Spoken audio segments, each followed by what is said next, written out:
जय शिवराय बांधवांनो, भिकारचोट आणि हलकट वृत्तीचा माणूस बबन लोणीकर यांनी शेतकरी बांधव, लाडक्या बहिणी यांच्याबद्दल केलेल्या वक्तव्याचा मी प्रथम या ठिकाणी तीव्र शब्दात निषेध करतो। आणि हा माणूस किती नीच आहे हे आपल्याला अनेक वेळा यापूर्वी बघायला भेटलं। कारण मराठा आरक्षणाच्या आंदोलनाच्या काळामध्ये ह्याच व्यक्तीनं मराठा मतं हे बोटावर मोजण्या इतकी आहेत असं वक्तव्य करून मराठा समाजाला हिणवण्याचं काम या व्यक्तीनं केलं होतं।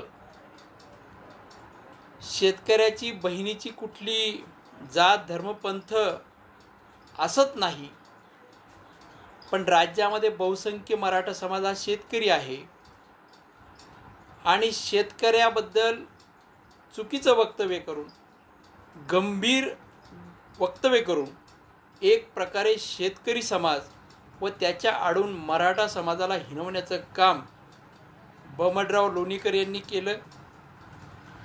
संबंधित पक्षाच्या प्रमुखांनी, मुख्यमंत्र्यांनी या माणसाचं थोबाड लवकर बंद करा। कारण अशा नालायक अवलादीमुळे या राज्यामध्ये देशाचा पोशिंदा असलेला शेतकरी याला मदत करायचं तर आपण सोडूनच दिलं, पण जे काही तुम्ही एका हाताने देता आणि चार हाताने काढून देता त्याचा अपमान करण्याचा अधिकार तुम्हाला कोणी दिलेला आहे?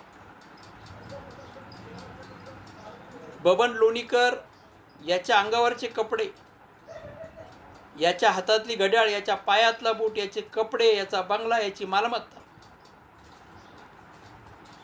ही शेतकऱ्याच्या कष्टामुळे व नोकरदार वर्ग असेल त्याच्या टॅक्समधून जी वसूल झालेला पैसा आहे यामुळे त्याला भेटलेला आहे हे त्याने विसरू नये। स्वतःला शेतकरी पुत्र म्हणवतो आणि दुसऱ्या बाजूला शेतकरी पुत्राचा, शेतकऱ्याचा, बहिणीचा, आई बहिणीचा अपमान तू करतो।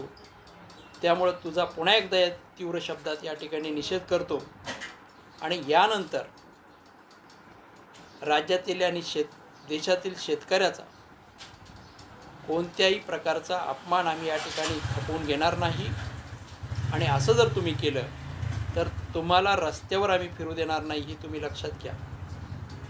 भिकारचोटांनो, 6,000 रुपये शेतकऱ्याला देता म्हणून तुम्ही त्यांचा अपमान करता आणि GSTच्या माध्यमातून त्याच्या 4 पट पैसे तुम्ही महागाईच्या माध्यमातून वाढवलेल्या रासायनिक खते असेल, फवारण्या असतील, पेट्रोल डिझेल असेल, याचा संपूर्ण परिणाम शेतकऱ्याच्या उत्पन्नावर झालेला आहे। एक बाजूला त्याला मदतीची गरज असताना त्याला तुम्ही थोडीफार मदत करता आणि त्यावरून हिणवता आणि उपकाराची भाषा करता। ही भाषा करण्याचा अधिकार तुम्हाला कोणी दिलेला नाही हे तुम्ही लक्षात घेतलं पाहिजे।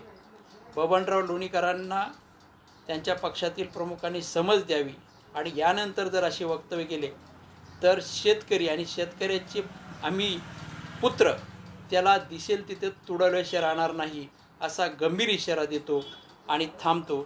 जय हिंद, जय महाराष्ट्र, जय जवान, जय किसान।